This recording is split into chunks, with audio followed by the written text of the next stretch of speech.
Bonjour à tous, ravi de vous retrouver sur Public Sénat pour suivre dans un instant l'audition de Didier Migaud, le premier président de la Cour des comptes qui s'est exprimé mercredi devant les sénateurs de la Commission des finances, notamment sur l'audit des finances publiques qui a été commandé par le Premier ministre. Alors on le sait, depuis la semaine dernière, le jugement des sages de la rue Cambon est très sévère. En effet, la Cour des comptes estime qu'il y a des éléments d'insincérité dans le projet de loi de finances 2017 et dans le programme de stabilité qui a été transmis à la Commission européenne. Du petit lait pour la majorité sénatoriale qui a dénoncé cette situation il y a déjà plusieurs mois. Alors selon la Cour des comptes, au mieux, le déficit atteindra en 2017, si l'État fait des efforts, 3,2% et non pas 2,8%. C'était là les prévisions de Michel Sapin à la fin du quinquennat de François Hollande. En cause, des dépenses largement sous-budgétées. La Cour des comptes dénonce notamment la situation des dépenses de l'État. Pour eux, il y a un dépassement potentiel des ministère de 7,3 milliards d'euros, des dérapages qui concernent notamment les missions de la défense, de la solidarité, l'agriculture ou encore le travail et l'emploi. Tout de suite donc, on prend la direction de cette audition de Didier Migaud. Mes chers collègues, et vous, Monsieur le Président Alain Milon, à mes côtés, nos deux commissions, Affaires sociales et Finances, reçoivent donc cet après-midi Didier Migaud, premier président de la Cour des comptes, qui vient nous présenter le rapport sur la situation et les perspectives des finances publiques que la Cour des comptes doit remettre au Parlement chaque année avant le 30 juin. En application de l'article 58.3 de la loi organique relative aux lois de finances et dans lequel la Cour des comptes a, comme en 2012, choisi d'inscrire l'audit des finances publiques que lui a demandé le Premier ministre. Ce rapport a été rendu public jeudi 29 juin et depuis il anime la vie publique puisque la presse s'en est fait abondamment l'écho et il nourrit les travaux du gouvernement puisque, Monsieur le Premier Président, vous êtes sollicité par le gouvernement pour présenter ce document dans plusieurs événements qu'il organise. Après l'Assemblée nationale ce matin, c'est au Sénat que vous venez présenter vos travaux cet après-midi, ce que vous ferez immédiatement après les propos introductifs du président de la Commission des affaires sociales. Je rappelle à tous les collègues que le débat d'orientation des finances publiques se tiendra au Sénat le jeudi 20 juillet après-midi et aux membres de la Commission des finances que le rapporteur général nous présentera son rapport d'information préparatoire le mercredi 19 juillet. Je rappelle aussi donc que nous devons être dans l'hémicycle à 16h30 pour entendre la déclaration du gouvernement et le débat qui s'ensuivra. Et donc, je donne la parole sans plus attendre à mon collègue Alain Milon.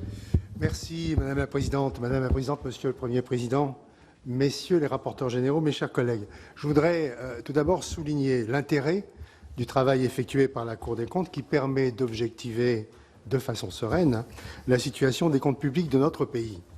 Nous n'avons pas été surpris par les résultats présentés. Au cours de l'examen des textes financiers, les commissions des finances et des affaires sociales ont eu l'occasion d'exposer et de motiver les réserves que leur inspiraient les prévisions présentées par le gouvernement. Pour notre part, nous avons contesté la consistance des économies prévues dans le champ de l'ONDAM, mais aussi l'affirmation de la ministre selon laquelle les régimes de retraite seraient à l'équilibre pour des décennies. Nous ne sommes pas davantage surpris qu'une part importante des suggestions de la Cour porte sur le champ social. Les administrations de sécurité sociale représentent, vous le savez, 46% des dépenses publiques et 24% du PIB en prélèvements obligatoires.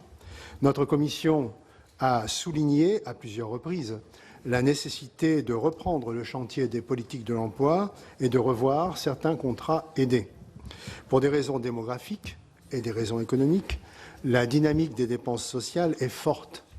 La révision des projections démographiques de l'INSEE, favorable à l'assurance chômage, nous invite à nous pencher de façon urgente sur le dossier des retraites. C'est la soutenabilité d'un modèle auquel les Français sont très attachés qui est en jeu, avec un défi collectif, celui de réformer intelligemment, en profondeur, sans en passer par une politique de rabot qui peut porter ses fruits à court terme, mais ne répond pas aux défis à venir pour notre protection sociale. Voilà ce que je tenais à dire en avant-propos, Madame la Présidente. Merci, Monsieur le Président Milon. Bien, mais sans plus attendre, je vais donner la parole au premier président qui va nous présenter sur un document ici, et pour nous ici, l'audit des finances publiques. Monsieur le Premier Président, vous avez la parole. Merci Madame la Présidente. Madame la Présidente, Monsieur le Président, Messieurs les rapporteurs généraux, Mesdames et Messieurs les sénateurs, je suis heureux d'être devant vous cet après-midi avec les magistrats qui m'entourent pour vous présenter les principales conclusions du rapport sur la situation et les perspectives des finances publiques qui inclut cette année l'audit des finances publiques, vous l'avez rappelé, conduit par la Cour des comptes à la demande du Premier ministre. Il avait pour objectif d'évaluer la situation actuelle des comptes publics, d'identifier les perspectives et les risques qui s'y attachent pour les années 2017 à 2020 et de formuler des propositions. Pour cela, la Cour a cherché à répondre à une question précise. Les pouvoirs publics seront-ils en mesure d'atteindre les objectifs de finances publiques définis dans la loi de finances pour 2017 et le programme de stabilité transmis à la Commission européenne en avril. Autrement dit, quelle est l'ampleur des risques qui pèsent sur la réalisation de la trajectoire prévue dans ces documents? Nos investigations nous ont conduit à formuler 6 constats sur lesquels je vais revenir brièvement. Tout d'abord, s'agissant de 2016 et des années précédentes, même si des progrès ont été constatés, la lenteur des efforts de réduction du déficit depuis 2011 a placé la France dans une situation de net décalage par rapport à ses partenaires européens. 4 illustrations de cette situation. La réduction du déficit depuis 2011, qui est réelle, a néanmoins été plus lente que pour la moyenne de nos partenaires européens. La croissance de nos dépenses est restée supérieure à celle de nos partenaires. En conséquence, le déficit public de la France pour 2016 est toujours l'un des plus élevés d'Europe et notre dette publique continue de croître. Elle s'élevait à 96,3 points de PIB fin 2016. Pour conclure cette photographie comparative, 3 faits marquants. La France est désormais, avec l'Espagne, le seul pays de la zone euro dont le déficit est supérieur au seuil de 3 points de PIB. La France a passé 12 des 15 dernières années en procédure de déficit excessif, ce qui constitue un record au sein de la zone euro, partagé cette fois avec le Portugal.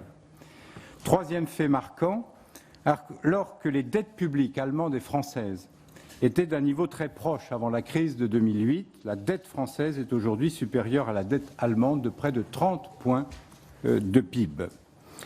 En définitive, la situation des finances publiques françaises est loin d'être assainie. En dépit des progrès réalisés, elle continue de présenter des facteurs de vulnérabilité importants. Et ceci d'autant plus que des risques forts pèsent sur la capacité de la France à tenir pour l'avenir ses engagements européens. C'est ce que révèlent des perspectives qui se dessinent pour 2017 et les années suivantes. Avant d'entrer dans le détail des chiffres, je souhaite mentionner le 2e constat de l'audit, qui concerne les nombreux biais de construction qui ont affecté la sincérité des prévisions sur lesquelles est bâtie la trajectoire financière 2017-2020. Comme lors de l'audit de 2012 et dans un ordre de grandeur similaire, notre juridiction constate un risque significatif de dérapage du déficit par rapport aux objectifs retenus. Mais si les écarts sont comparables, leurs origines diffèrent. En 2012, l'écart provenait d'une surestimation des recettes et d'une révision à la baisse de la croissance. En 2017, il résulte quasi exclusivement de sous-estimation des dépenses de l'État qui se sont traduites par des sous-budgétisations importantes dès l'adoption de la loi de finances initiale. Au sein des comptes des administrations publiques, ces dépenses sont celles dont l'État a le plus directement la maîtrise. L'écart provient également, mais dans une bien moindre mesure, de reports de charges de l'année 2016 vers l'année 2017, d'aléas intervenus début 2017 et de mesures nouvelles annoncées depuis le vote de la loi de finances. Pour 2018, force est de constater que le programme de stabilité sous-estime lui aussi l'effort en dépenses nécessaires pour atteindre l'objectif prévu d'une réduction de 0,5 points du PIB du déficit. Or, dans ce contexte, je veux devant vous insister sur l'impératif de sincérité des prévisions de finances publiques et des documents budgétaires. En particulier, la préparation des prochaines lois de finances doit être l'occasion de marquer une rupture avec des pratiques récurrentes de sous-budgétisation. Or, ce n'est pas, loin s'en faut, la première fois que la Cour des comptes observe des éléments d'insincérité dans la construction des prévisions de finances publiques. Elle l'a fait à plusieurs reprises et depuis longtemps, notamment dans le cadre de ses rapports sur l'exécution du budget de l'État. Vous retrouverez la trace d'expression très directe de mon prédécesseur sur ce point, il y a une dizaine d'années. Encore récemment, la Cour a soulevé la question de la qualité, de la sincérité des prévisions de recettes fiscales dans notre rapport sur la situation et les perspectives des finances publiques de 2014.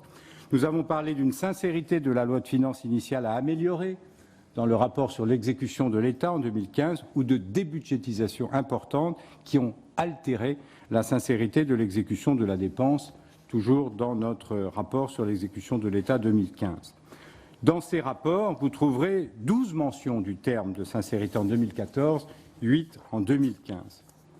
Dès lors, je reconnais avoir été surpris que certains s'étonnent et s'émeuvent.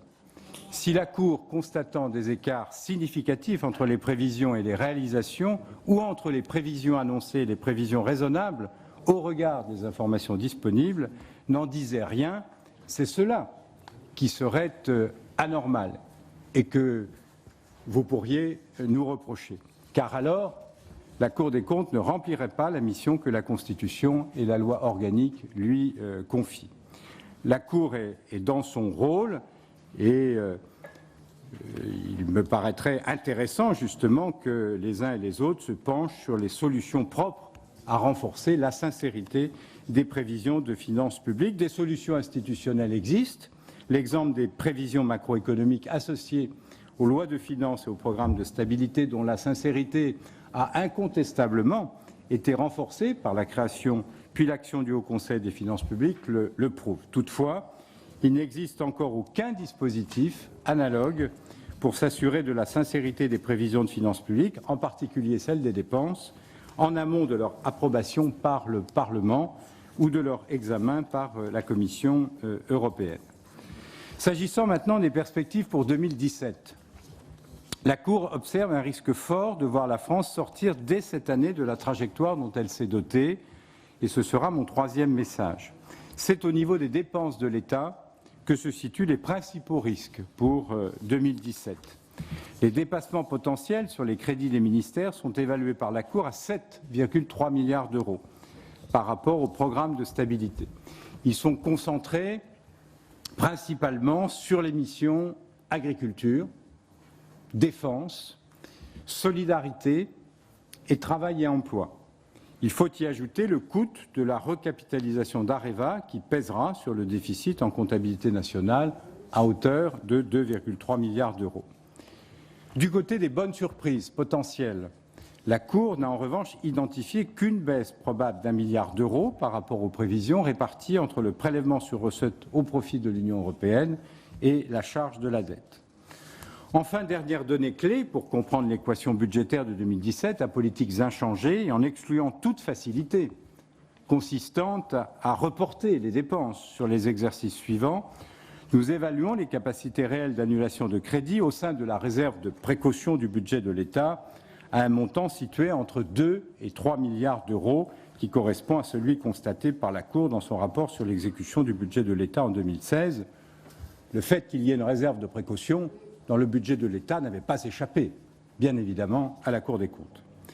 Compte tenu de l'ensemble de ces éléments, les dépenses publiques seraient supérieures de 5,9 milliards d'euros aux prévisions du programme de stabilité, ce qui représente 0,3 points de PIB.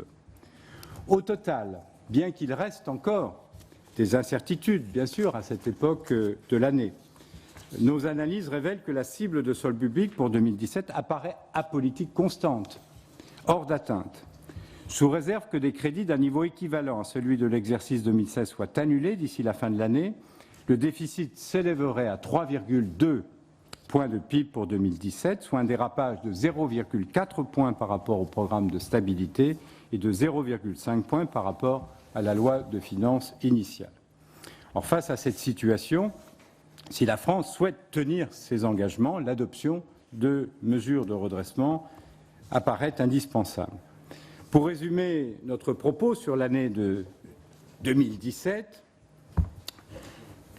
je dirais contenir le dérapage du déficit à 0,4 points d'écart par rapport à l'objectif du programme de stabilité et donc atteindre les 3,2 points de PIB suppose déjà une action vigoureuse et rapide pour annuler des crédits s'élevant à 2 à 3 milliards d'euros. Aller au-delà et passer de 3,2 à 3 points de PIB de déficit impliquerait d'importantes mesures d'économie supplémentaires à hauteur de 4 à 5 milliards d'euros pour atteindre la cible de 2,8 points de PIB qui était fixée par les pouvoirs publics. Ce serait encore 4 à 5 milliards d'euros d'économies supplémentaires qu'il faudrait trouver. Vous le voyez, au total, le respect de l'engagement européen de la France fixé à 2,8 points de PIB de déficit ne serait possible que grâce à des économies supplémentaires s'élevant à 8 à 9 milliards d'euros. Le quatrième message de l'audit porte sur les perspectives financières pour les années 2018 à 2020. Je me limiterai aux observations relatives à l'année 2018 pour laquelle nous n'avons pas cherché à émettre de prévisions de solde puisque cela dépendra beaucoup du chiffre de 2017, mais à mettre en lumière la difficulté de l'équation budgétaire. Je rappelle que le programme de stabilité prévoit une réduction du déficit de 0,5 points de PIB par rapport à 2017. Or, cet objectif apparaît extrêmement ambitieux, d'autant plus que certaines mesures votées fin 2016 conduisent à une diminution des prélèvements obligatoires pour 2018 à hauteur de 0,3 points de PIB. Dès lors, pour tenir cet engagement, il serait nécessaire de parvenir à une croissance nulle des dépenses en volume, c'est-à-dire hors inflation, ce qui marquerait une rupture nette avec le rythme constaté les dernières années. Je rappelle que sur 2016, c'est une augmentation de 0,9% de la dépense. Donc stabiliser les dépenses en volume, c'est pratiquement sans précédent dans notre histoire budgétaire. Cette rupture serait d'ailleurs d'autant plus complexe à enclencher que plusieurs facteurs poussent les dépenses à la hausse en 2018. Je pense notamment à la masse salariale, dynamique du fait des créations d'emplois prévues dans les secteurs prioritaires et de la montée en charge de l'accord sur les parcours professionnels, les carrières et les rémunérations, ce que l'on appelle le PPCR. Je pense également à la hausse des dépenses de défense et de sécurité, au coût croissant de plusieurs grands projets d'infrastructure, à l'atténuation des effets des réformes des retraites ou encore à la reprise attendue de l'investissement local. En définitive, vous le comprenez, la Cour estime que la trajectoire de réduction du déficit fixée par la loi de finances et le programme de stabilité de 2017 est particulièrement difficile à respecter et implique des mesures de correction vigoureuses. Or, ce constat ne doit cependant nourrir ni fatalisme ni pessimisme, car les efforts qui permettraient de maîtriser durablement les finances publiques de la France ne sont pas hors de portée. C'est d'abord dans les méthodes employées pour concevoir, mettre en œuvre et suivre les efforts de maîtrise des finances publiques que résident des marges de progrès considérables, et c'est le cinquième message de la Cour. Je voudrais tout d'abord rappeler que la dépense publique française s'élève en 2016 à 56,2% du PIB pour une moyenne de 47,7% dans la zone euro.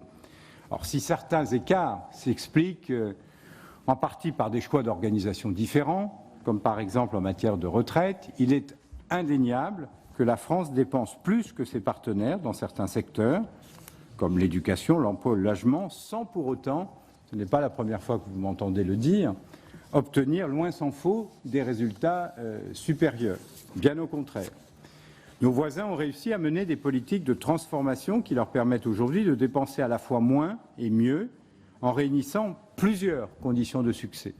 D'abord, une volonté politique forte, constante exprimant des objectifs clairs et assumés et soutenant des gestionnaires publics responsabilisés.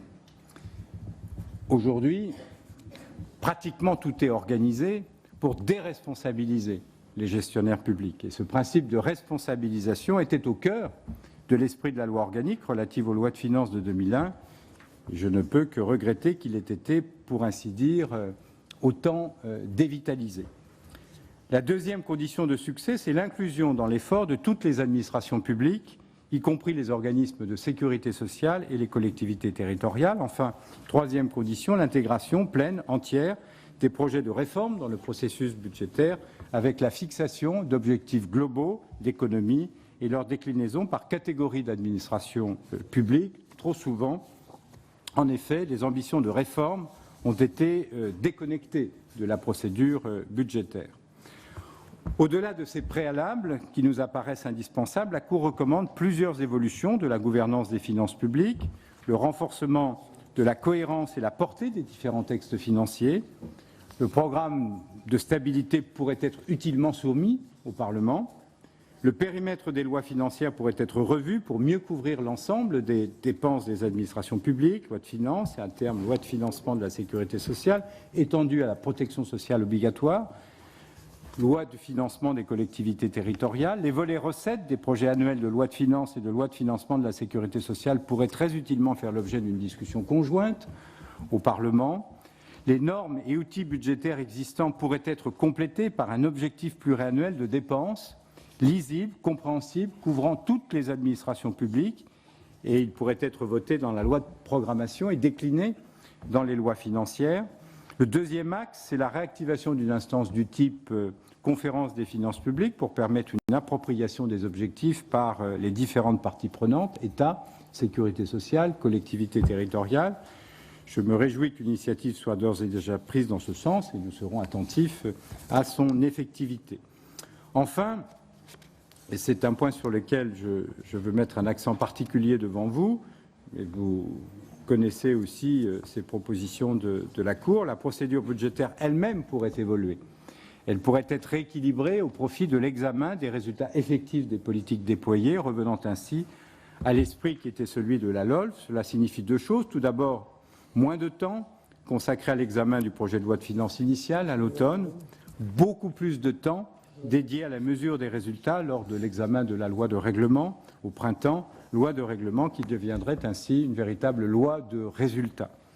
Corollaire de ce rééquilibrage, l'information fournie au Parlement, qui a été considérablement enrichie au cours des 15 dernières années, pourrait être davantage exploitée, même si le Sénat, de son côté, exploite plus encore que l'Assemblée nationale, au moins jusqu'à maintenant, ces travaux. Je pense bien entendu aux documents budgétaires, mais aussi aux travaux d'évaluation des juridictions financières.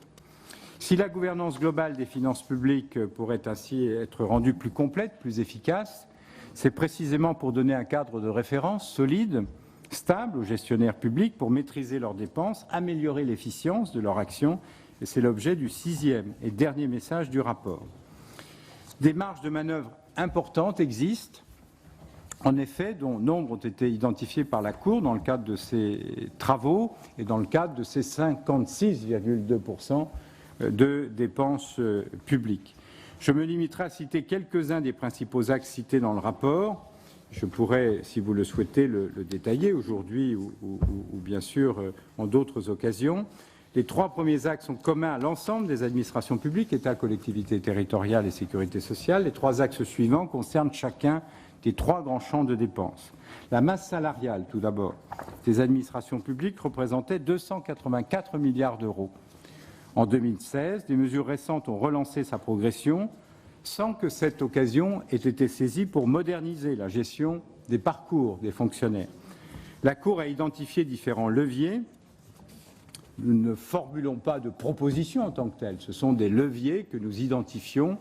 Nous nous efforçons de les chiffrer pour que vous puissiez, vous, en toute connaissance de cause, bien sûr, arrêter les décisions à partir du moment où il appartient toujours aux représentants du suffrage universel d'arbitrer et d'arrêter les décisions. Donc différents leviers en matière d'effectifs, de temps de travail, de rémunération qui permettraient de ralentir, voire d'inverser la progression de la masse salariale.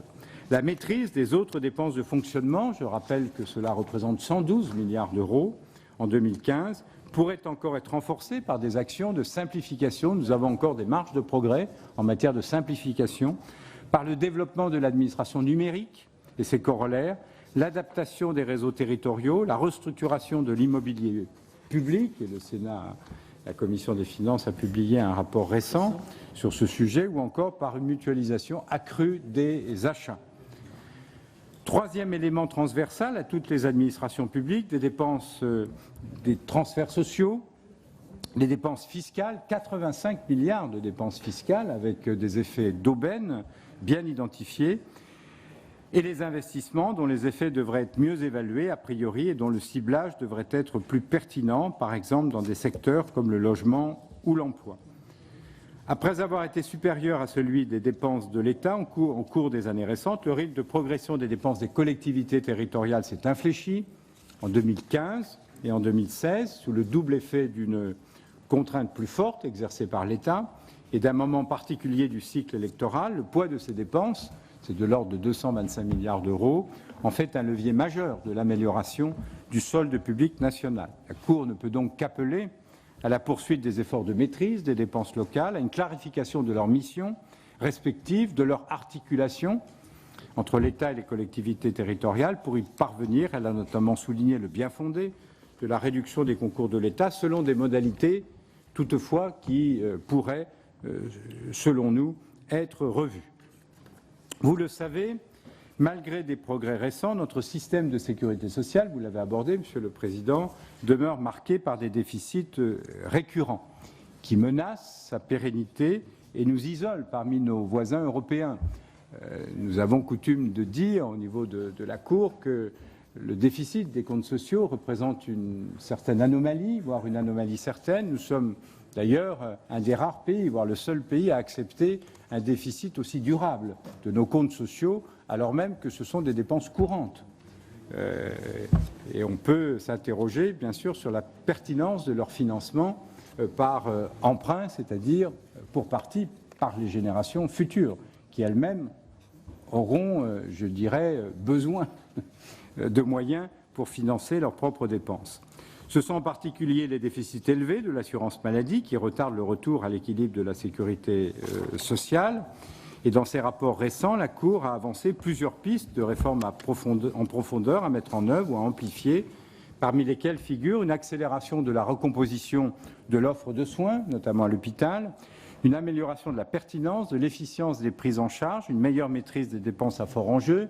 Nous avions eu l'occasion d'étudier notamment des dépenses de soins infirmiers, de massokinésithérapie, le sujet des médicaments, des dispositifs médicaux, de l'imagerie médicale, des analyses de biologie, des transports sanitaires ou encore des arrêts de travail où nous avions, je crois, identifié des marges d'efficacité et d'efficience. Enfin, je voudrais évoquer le cas des services publics prioritaires assurés par l'État, notamment l'éducation nationale et la sécurité. C'est bien entendu aux représentants du suffrage universel qu'il appartient de décider si et quand des augmentations de moyens sont nécessaires et donc légitimes.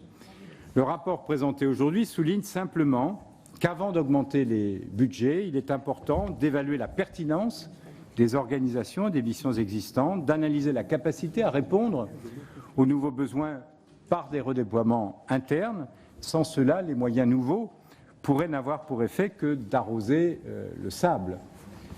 Parce que tout n'est pas qu'une question de crédit, tout n'est pas qu'une question d'effectifs, ça peut être aussi question d'organisation, de fonctionnement, de répartition des moyens sur l'ensemble du territoire. Derrière l'ensemble de ces leviers d'action, il devrait y avoir à chaque fois plus de contractualisation, moins de régulation infra-annuelle, des managers publics responsabilisés, intéressés aux résultats de leur action et donc capables de proposer des économies durables et non à courte vue. Et c'est à ces conditions que l'action publique gagnera, selon nous, réellement en performance. Madame la Présidente, Monsieur le Président, Messieurs les rapporteurs généraux, Mesdames et Messieurs les sénateurs, juste 2 ou 3 mots pour conclure. Notre audit indique qu'à politique inchangée, la trajectoire des finances publiques s'écarterait significativement de celle qui a été prévue par la loi de finances pour 2017 et par le programme de stabilité. L'atteinte des objectifs fixés pour 2017, 2018 et les années suivantes serait fortement compromise. L'audit montre aussi que cette situation impose des efforts importants qui sont à la portée des pouvoirs publics sous 3 conditions. Un effort de pédagogie collective sur la dépense publique, l'établissement de textes financiers sincères, à la portée renforcée, enfin, une beaucoup plus grande responsabilisation de l'ensemble des acteurs. Merci de votre attention et nous sommes à votre disposition pour répondre à vos questions. Qui ne manqueront pas, Monsieur le Premier Président. Merci. Avant de donner la parole à nos rapporteurs généraux, Albéric de Montgolfier et Jean-Marie Van der Renberg, je voudrais simplement vous donner une appréciation. C'est votre appréciation, en fait, de la Cour, selon laquelle le projet de loi de finances 2017 soumis au Parlement était manifestement entaché d'insincérité. Je pense qu'il s'agit, et vous le savez bien, d'un terme très fort qui pourrait justifier une censure de la loi de finances par le Conseil constitutionnel si elle est constatée dès le vote du projet de loi de finances, qui n'a pas été le cas pour 2017. Pourtant, les risques pesant sur l'exécution 2017 ne semblent pas si différents de ceux mis en évidence au cours de la période récente. Vous les chiffrez pour cette année, si j'ai bien compris, à autour de 9 milliards d'euros. Ils étaient en 2015, à la même époque de l'année, évalués à 7 milliards d'euros par la Cour. Et ces risques n'avaient pas empêché le gouvernement, à la fin de l'année 2015, de faire mieux que son objectif initial de dépenses, de réduction du déficit, notamment en mobilisant la réserve de précaution à hauteur de 4 milliards d'euros. Voilà, donc c'est un choix que vous avez fait qui nous a surpris parfois sur ce sens d'insincérité. Vous avez choisi délibérément de vous placer sur ce terrain. Est-ce que vous pouvez, sans doute, au cours de la discussion, nous en donner les raisons? Et je vais donc donner la parole dans la suite à Albéric de Montgolfier pour commencer. Merci, Madame la Présidente. Monsieur le Président, moi, peut-être à la différence d'autres collègues, je n'ai pas été surpris, ni offusqué par des réactions qu'a pu susciter le débat de la Cour, puisque malheureusement, j'allais dire, le rapport de la Cour des comptes confirme les critiques que la Commission des finances, et au nom de la Commission des finances, que j'avais adressées au gouvernement à l'automne dernier, et qui avait, c'est vrai, justifié cette position un peu inédite, un peu exceptionnelle, de refuser d'examiner le budget en séance publique. À l'époque, c'est vrai, nous avions été, par certains ou certaines, ou par la presse, vivement critiqués, et notamment par le secrétaire d'État au budget, qui disait le Sénat refuse de faire son travail. Et je considère qu'au contraire, le Sénat avait bien fait son travail, puisque quand on relit le rapport que j'avais signé à l'époque, nous avions considéré que le déficit public pourrait atteindre 3,2% du PIB. C'est précisément le chiffre qui est retenu par la Cour. Et je relis exactement une phrase, je vous relirai, chers collègues, une phrase du rapport. J'avais considéré que ces estimations alternatives font clairement apparaître la situation budgétaire dégradée que laissera la prochaine majorité gouvernementale un projet de loi de finances 2017 à la sincérité contestable. Alors 3,2%, c'est le chiffre auquel la Cour parvient si aucune correction n'est apportée d'ici la fin de l'année. Et c'est vrai, il y a peut-être quelques nuances avec ce qu'avait été l'analyse à l'époque de la Commission des finances, puisque vous considérez que les recettes sont un peu plus élevées. À l'époque, on avait employé le terme optimiste, et en revanche que les sous-budgétisations sont plus importantes que ce qu'avait estimé la Commission des finances.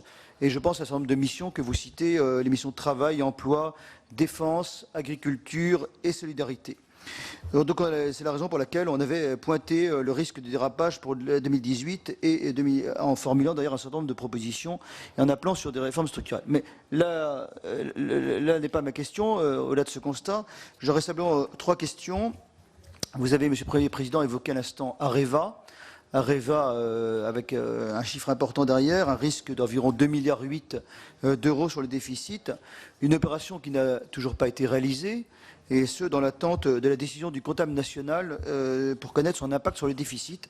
Alors ma question est très simple, est-ce que vous avez une idée de l'échéance, à quel moment ce verdict pourrait être rendu sur Areva? La deuxième question, vous rappelez que les dépassements de crédit recensés à ce stade pourraient être limités d'ici fin 2017 par une action stricte sur les dépenses publiques. Vous avez cité des pistes, notamment d'économie. Et c'est vrai que la réserve de précaution atteint un niveau très élevé. Fin d'avril, 13 milliards d'euros. La question est très simple. Est-ce que concrètement des simples annulations de crédit suffisent sur cette réserve de précaution? Est-ce que c'est réaliste? Ou est-ce qu'il faudrait aller plus loin? Je pose la question, faut-il un collectif budgétaire, par exemple? Ou faut-il des décrets d'avance rapidement? Donc quelle est la méthode? Est-ce que simplement c'est les annulations de crédit qui suffisent sur la réserve de précaution? Est-ce qu'il faut aller plus loin? Voilà, donc il y en a plusieurs pistes, allant des décrets d'avance, clairement, à un collectif budgétaire. Et la dernière question porte sur un risque, on a peu évoqué, qui est le risque lié évidemment au niveau très élevé de la dette, puisque derrière ce déficit, c'est évidemment la question plus récurrente de la dette, et derrière des taux d'intérêt du coût de cette dette, même si on reste dans une période d'inflation faible. J'ai publié récemment un rapport sur la dette. Quelle est, et on sait, tout le monde le dit, le gouvernement le reconnaît. J'ai entendu hier le discours du Premier ministre qui évoquait une remontée des taux d'intérêt. Je crois que j'ai pas exactement le compte rendu en tête, mais il a dit cette remontée qui arrivera, qui sera inéluctable. Donc à quel moment et selon quelle pente, personne n'en sait rien. Mais est-ce que vous avez concrètement un scénario privilégié concernant une remontée des taux d'intérêt mais est-ce que c'est 2017, c'est 2018, évidemment, avec une mesure de l'impact sur nos finances publiques. Bon, quant aux pistes d'économie, on aura l'occasion d'y revenir.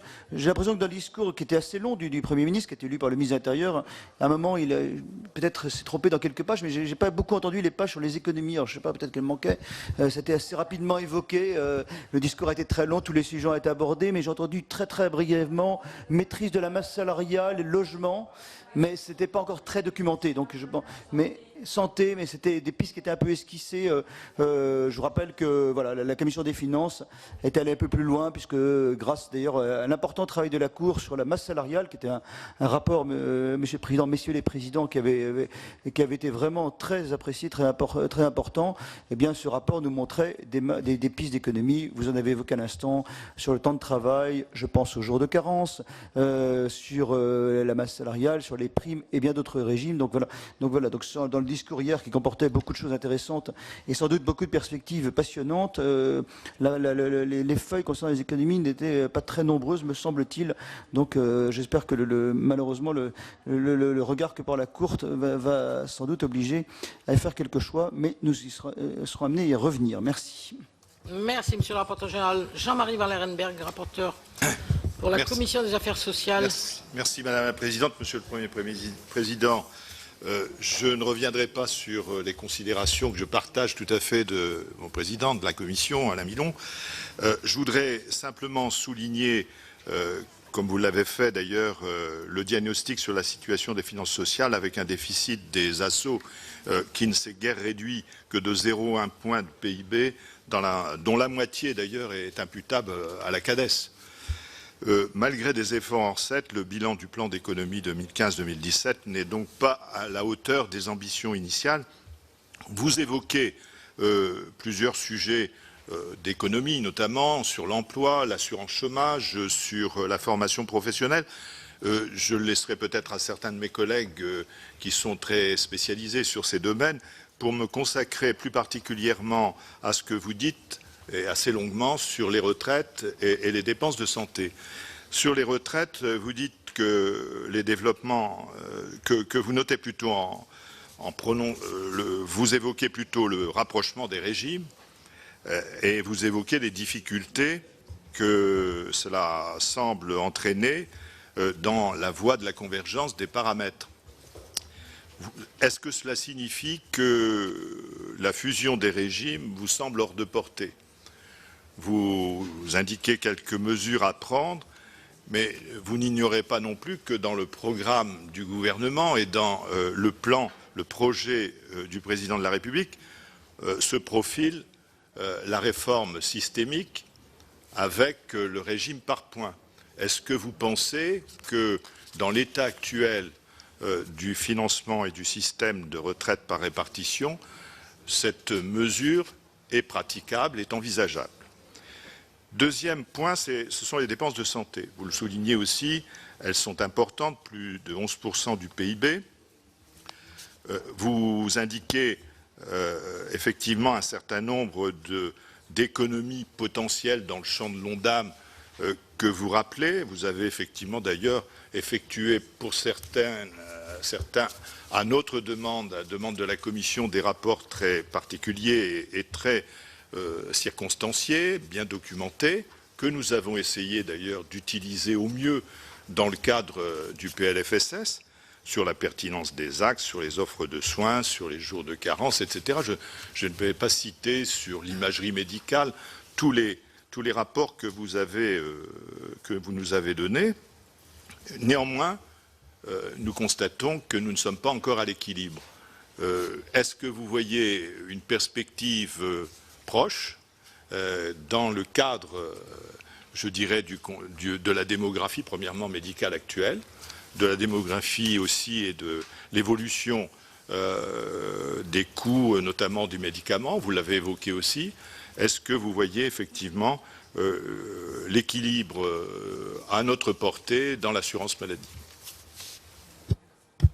Merci, mon cher collègue. Monsieur le Premier Président, vous voulez répondre peut-être à cette première série de questions avant d'aborder la liste des orateurs? Déjà 9 d'entre vous sont inscrits, 10 maintenant. D'accord. Merci, Monsieur le Premier Président. Oui, Madame la Présidente, vous êtes revenue sur le sujet de la sincérité. Je voudrais tout d'abord faire observer que nous ne disons pas, nous n'avons pas dit que le projet de loi de finances était globalement insincère. Ce n'est d'ailleurs pas de notre responsabilité, ce n'est pas nous qui sommes juges de la sincérité globale de la loi de finances. Ce que nous disons, et nous l'avons d'ores et déjà dit à plusieurs reprises, c'est qu'il y a des biais de construction qui affectent la sincérité d'une loi de finances et du programme de stabilité, et qu'il y a des éléments d'insincérité, le terme insincérité étant d'ailleurs écrit au pluriel. Alors, à partir de combien d'insincérité le Conseil constitutionnel pourrait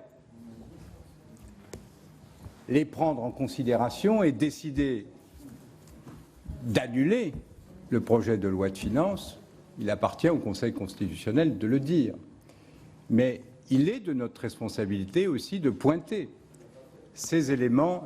Non, il ne l'a pas fait, parce qu'il a peut-être pu considérer, mais je rappelle qu'il statue en décembre, que notre rapport d'audit vient au mois de juillet, après que nous ayons pu examiner les 6 premiers mois d'exécution. Donc nous avons des éléments qui ont été recoupés d'ailleurs avec les administrations, et nous sommes tout à fait en ligne avec le budget et le Trésor sur les sous-budgétisations. Et nous savons parfaitement, et un certain nombre de documents en attestent, que ces sous-budgétisations étaient connues. On peut ne pas en tenir compte, mais en tout cas, ces éléments étaient connus, au moins au niveau de la confection du programme de stabilité, voire même au niveau de la loi de finances initiale. Alors,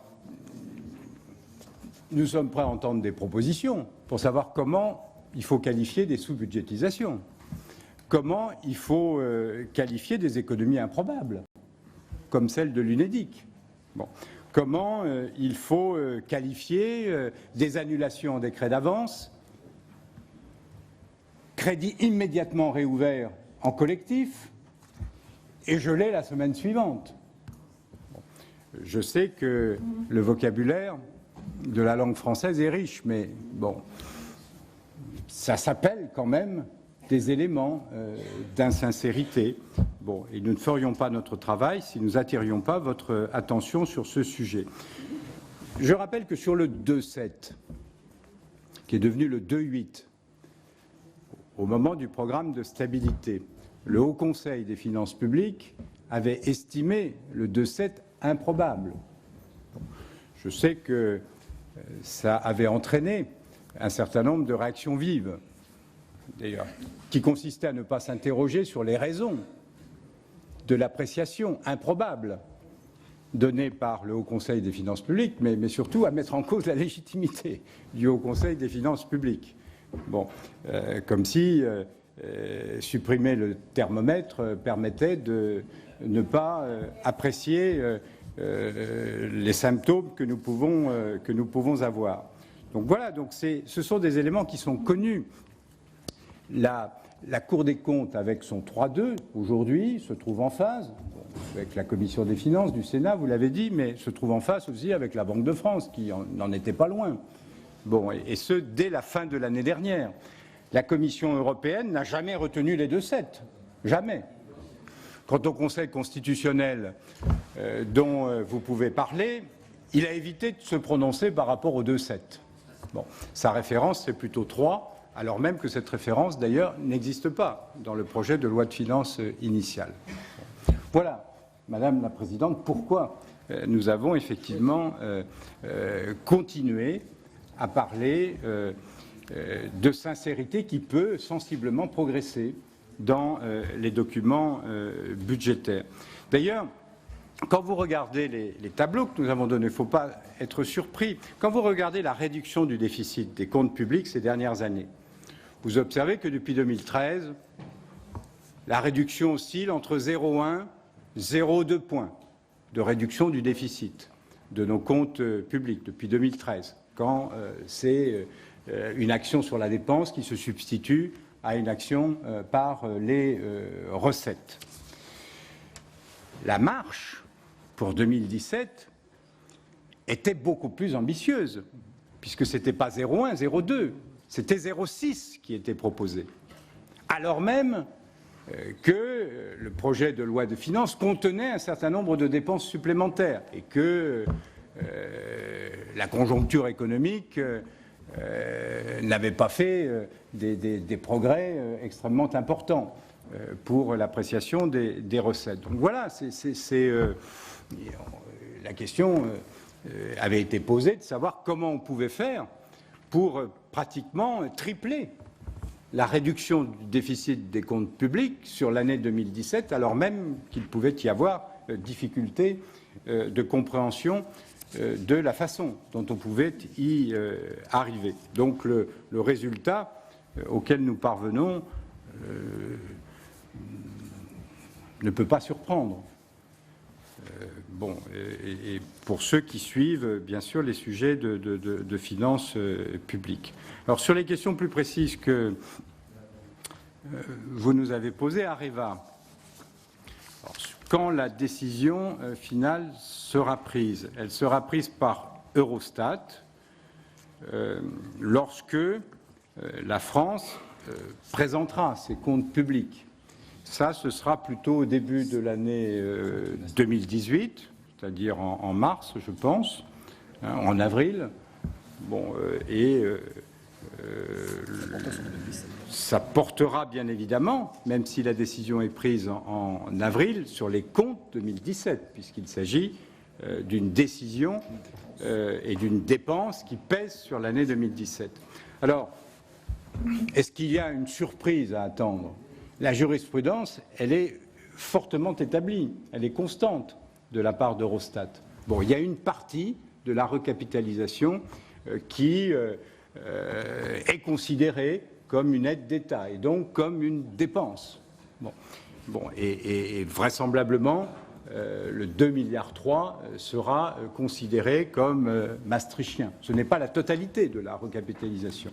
Ça, une fois de plus, même si la décision n'est pas formellement prise, il y a une jurisprudence tout à fait établie qui permet d'anticiper, bien évidemment, cette dépense. Alors la Commission, d'ailleurs, dans ses estimations, ne la prend jamais en compte parce qu'il y a là aussi une jurisprudence de la Commission. Tant qu'une décision n'est pas constatée, elle ne la prend pas en compte dans ses estimations.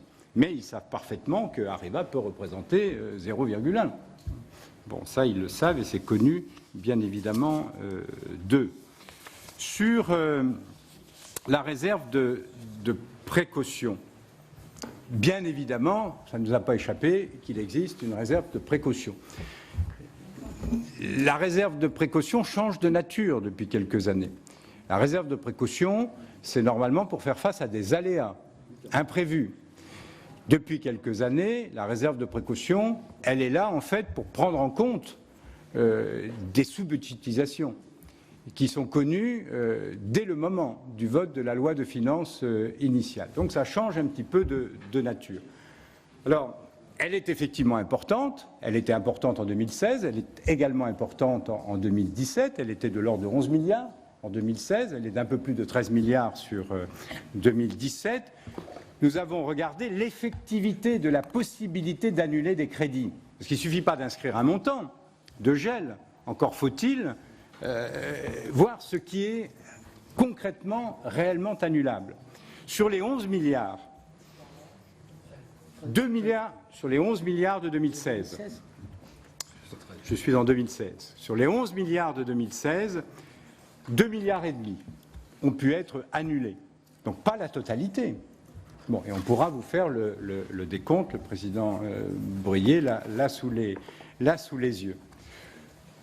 Nous avons pris à peu près la même proportion, et c'est pour ça que nous disons les 3-2, pour y arriver, cela inclut une annulation de crédit à hauteur de 2 à 3 milliards d'euros, de l'ordre de 2,5 milliards. Donc je crois que nous sommes tout à fait honnêtes en le disant. Après, bien évidemment, j'ai vu quelques déclarations d'anciens responsables qui disent « mais nous avons fait des surgels ». Quand le congélateur est plein, il est plein. Bon, on peut effectivement décider de surgel. Bon, mais à un moment donné, est-ce qu'il représente une effectivité dans la possibilité de les dégeler après, ou de les congeler définitivement et donc de les annuler? Bon, donc voilà, c'est la question qui est posée. Bon, et on voit bien que c'est pas facile. Donc c'est pour ça que nous avons pris une limite raisonnable. Bon, parce que à ce moment-là, vous pouvez décider de geler tout le budget. Bon. On peut décider non pas de geler 13 milliards, mais 15 milliards, 16 milliards, 18 milliards. Ce serait trop simple d'ailleurs. Bon, si c'était la solution, effectivement, ce serait facile et ça ne poserait pas de problème. Mais c'est plus compliqué. Bon, donc voilà, nous avons essayé de raisonner. Donc, les 3-2 incluent la nécessité d'annuler de l'ordre de 2,5 milliards sur la réserve de précaution estimée à un peu plus de 13 milliards d'euros. Si vous voulez passer de 3,2 à 3, il vous faut trouver 4,5 milliards d'économies supplémentaires. Et si vous voulez être en ligne avec la loi de finances initiale et le programme de stabilité, c'est à nouveau 4,5 milliards supplémentaires. C'est pour ça que j'ai parlé tout à l'heure de 8 à 9 milliards. Alors, ça nous paraît tout à fait possible de faire en 2007 ce qui a été fait en 2016 sur les 2,5 milliards d'annulation de crédit dans le cadre de la réserve de précaution. C'est un petit peu plus compliqué, effectivement, quand il s'agit de passer de 3,2 à 3, même si ça reste possible et faisable, avec une action effectivement vigoureuse sur la dépense. Alors après, sur les mesures de redressement, qu'elles soient par décret d'avance ou par un collectif, ce n'est pas un sujet Cour des comptes.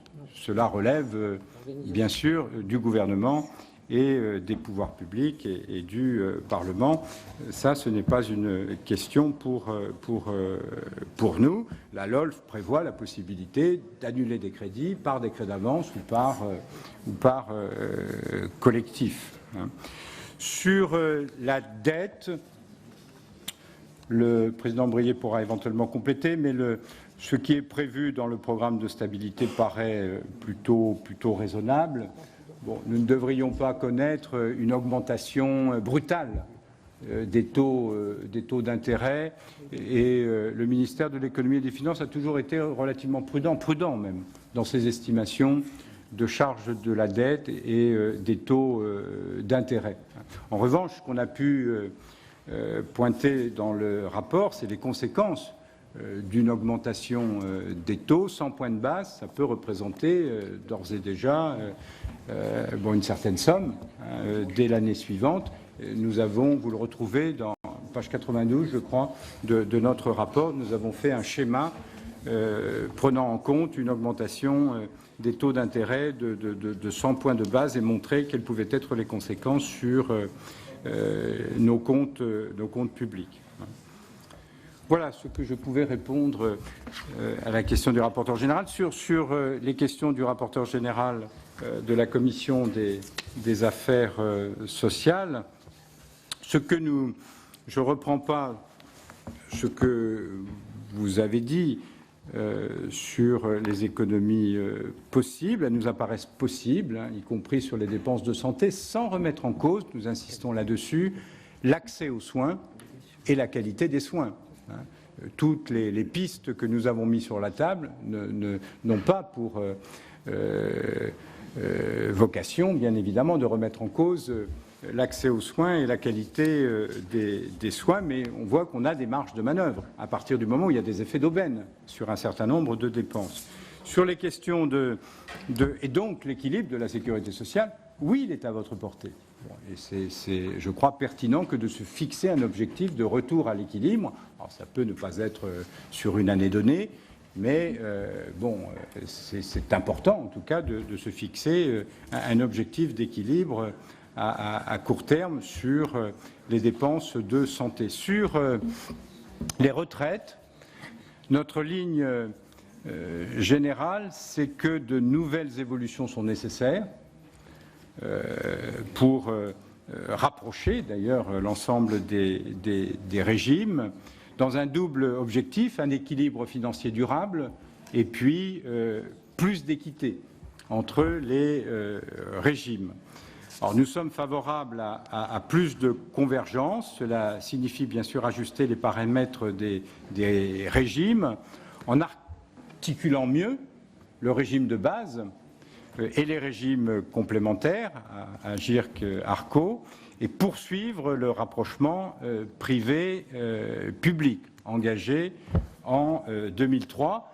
Les deux régimes privé-public se sont sensiblement rapprochés.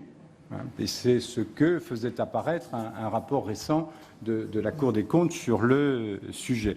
Est-ce qu'il faut aller jusqu'à la fusion des régimes? Nous avons, dans le cadre d'un rapport sur les retraites des fonctionnaires, exploré différents scénarios de fusion à terme des régimes. Il a mis en évidence, bien sûr, les avantages, mais aussi les risques, y compris financiers, et de gestion et les délais nécessaires à une évolution en cours. Donc on ne s'est pas exprimé sur la question, sur l'autre question que vous posez, le régime par points ou en annuité. Bon, donc ça, je ne peux pas répondre. Ce sont des modalités techniques de calcul des droits, donc il faudrait que nous puissions bien sûr les expertiser. Mais en ce qui concerne le rapprochement, ce que l'on avait vu, c'est une fusion, et surtout une fusion trop rapide, pouvait coûter cher à l'État. Parce que ça nécessite, bien sûr, d'inclure les primes dans les rémunérations des fonctionnaires. À partir du moment où vous faites cette intégration, bien évidemment, cela peut représenter des surcoûts. Si vous souhaitez des éléments complémentaires, le président Bruyé ou bien Christian Charpy qui est présent, qui était le rapporteur général, je crois, de ce rapport, pourrait vous apporter des précisions. Sinon, nous pouvons venir devant votre commission pour vous présenter ce rapport, parce que c'est un rapport qui nous avons la faiblesse de penser qu'il est intéressant, et qui peut surtout vous être utile. Le président Milon et les collègues des affaires sociales acquiescent, je crois, à cette perspective dans les jours qui viendront. Bien, mes chers collègues, au niveau où nous en sommes, 10 collègues sont inscrits. Je vais donner leurs noms. Si certains d'entre vous n'avaient pas été repérés, vous le dites. J'ai Éric Doligé, Yves Daudigny, François Marc, Yannick Botrel, Francis Delattre, Richard Young, Marc Laménie, Maurice Vincent, Thierry Carsenac, Fabienne Keller et Georges Patient. Est-ce qu'il y a d'autres collègues? Voilà. Je vous suggère de faire une question en 2 minutes, si vous le voulez bien, de manière à laisser un peu de temps à nos invités pour répondre. Bien. Est-ce qu'Éric Doligé va nous donner le tempo de 2 minutes? Oui, merci Madame la Présidente. Monsieur le Premier Président, vous savez qu'en ce moment, nous sommes très occupés par un texte qui s'appelle « Restaurer la confiance dans l'action publique ». Et il nous paraît que le gouvernement concourt à l'action publique ainsi que l'administration, pas seulement les parlementaires. Donc nous étudions un certain nombre d'amendements et je vais vous amener progressivement vers un amendement potentiel. Un budget insincère ne va pas dans le sens de la confiance, à mon avis. Et vous nous avez dit, renforcer la sincérité des comptes est un élément important, il faut trouver des solutions. Je rappelle ce qu'a dit tout à l'heure le rapporteur général, c'est que nous avons refusé d'étudier le budget en raison d'une insincérité que l'on voyait poindre dans le budget. Alors, je pense qu'il faut rapprocher les termes insincérité, responsabilité et confiance. L'insincérité, ça peut être volontaire. Bon, ça peut être le résultat d'une incompétence, mais je ne pense pas que ce soit possible, et ça peut venir de facteurs non prévisibles. Alors ma question, c'est est-ce que vous pensez que l'on pourrait apporter un amendement au texte sur la responsabilité qui mette en cause le gouvernement en cas d'insincérité de son budget? C'est un problème d'abus de confiance éventuel. Est-ce possible ou est-ce quelque chose qui vous semble anormal?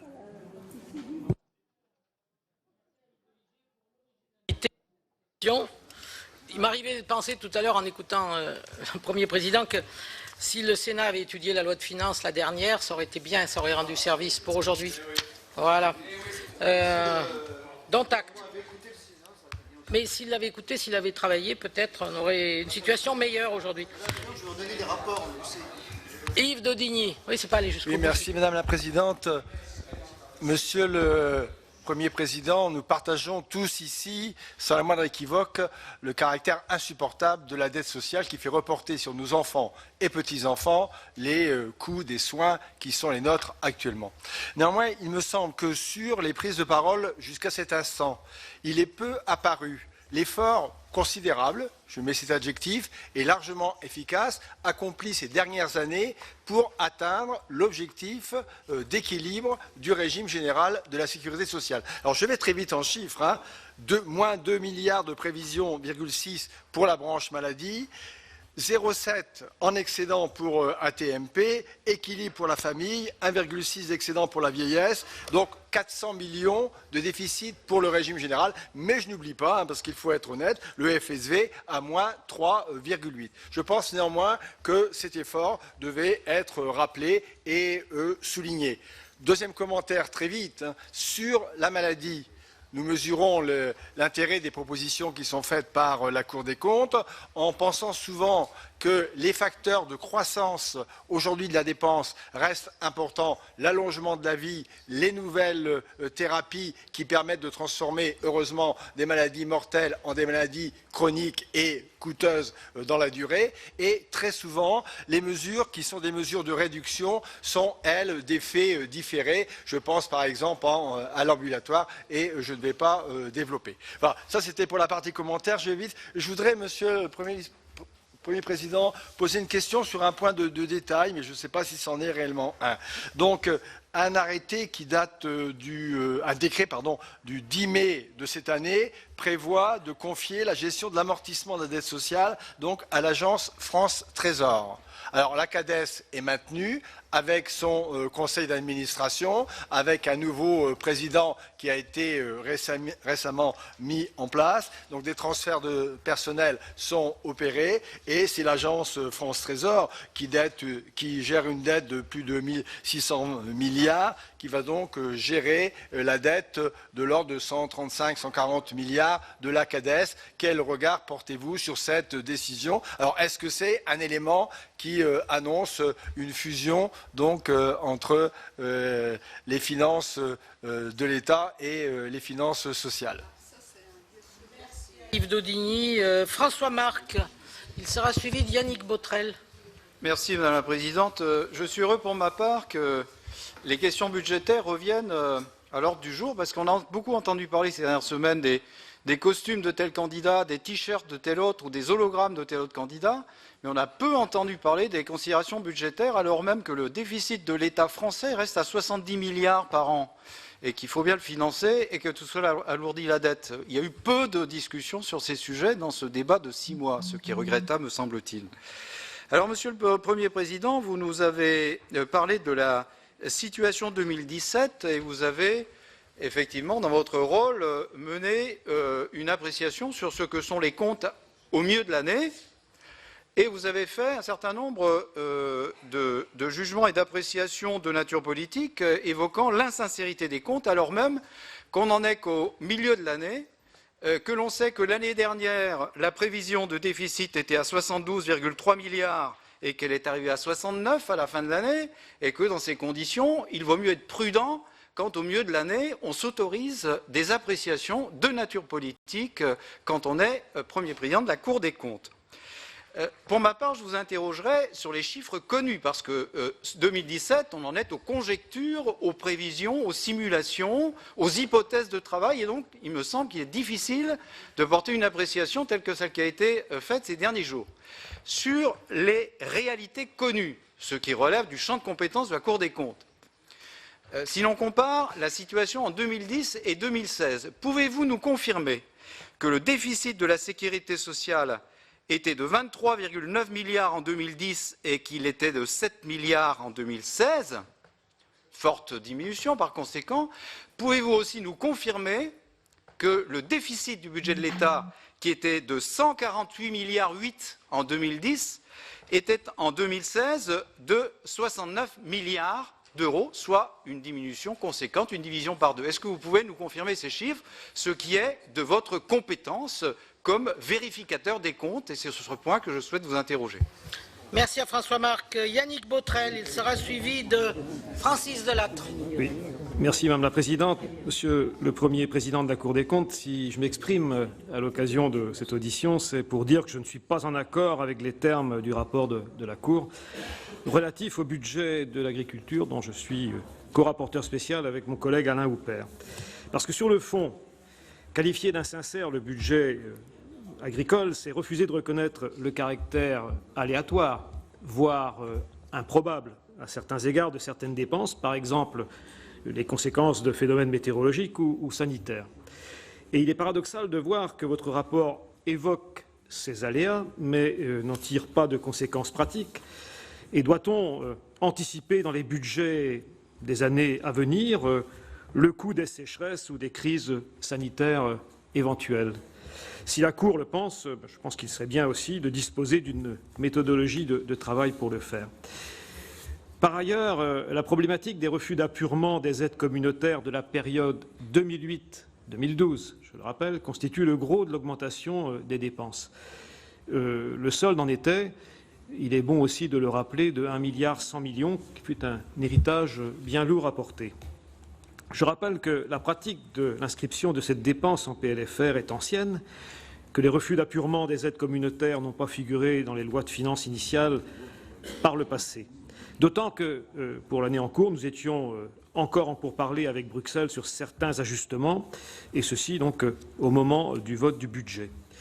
Et en inversant la logique, si l'on qualifie ce budget d'insincère, il aurait fallu sans doute le dire depuis de très nombreuses années pour les budgets précédents qui étaient similaires dans la méthode à celui-ci. Voilà pourquoi, Monsieur le Premier vice-président, je relativise le commentaire de la Cour des comptes, d'autant que durant la mandature qui s'est achevée, nous avons assisté à la conjonction de nombreuses crises agricoles de tous les ordres, économiques, sanitaires en particulier, et que, me semble-t-il, il y a été fait face. Merci. Francis Delattre, il sera suivi de Richard Young.